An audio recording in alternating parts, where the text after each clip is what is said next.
તો કેમ છો બધા મજામાં? આજે ઘણા દિવસ પછી આપણે મળીએ છીએ કેમ કે વચ્ચે 4-5 દિવસ તમારી તબિયત જ નથી ઠીક અને શૂટ બી નહોતો થયો.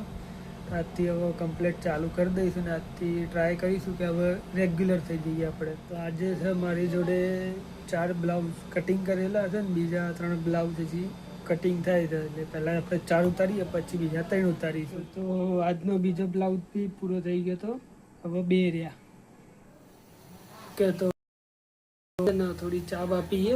તો ચા બને છે, ચા બનીને ચા નાસ્તો કરીને પછી પાછા બેસીએ મશીને. તો ચા નાસ્તો તો કરી લીધો હતો પણ હવે ગરમી છે કેમ કે સામે જ તડકો આવે છે તો બેસવું તો પડશે જ કામ. ઓકે તો ફાઇનલી આજે 4 બ્લાઉઝ પૂરા થઈ ગયા છે. જોઈ લો 1 2 3 ને 4 બ્લાઉઝ હતા. 4 બ્લાઉઝ પૂરા થઈ ગયા છે. હવે જઈએ કસ્ટમરના ઘરે આપવા. આજના ખાવાનું બી બહાર છે એટલે કસ્ટમરના ઘરથી ડાયરેક્ટ બહાર ખાઈને પછી ઘરે આવીશું. તો મળીએ પછી કાલના એક નવા બ્લોગ. આજનો બ્લોગ ગમે તો કોમેન્ટ કરી દેજો, લાઇક કરી દેજો, શેર કરીને સબસ્ક્રાઈબ કરી અને બેલ આઇકન બટનને પ્રેસ કરી દેજો જેથી મારી તમને નવી અપડેટ મળી જાય. ને હવેથી ટ્રાય કરીશું કે આપણે વિડીયો રેગ્યુલરી અપલોડ થઈ જાય. જય માતાજી.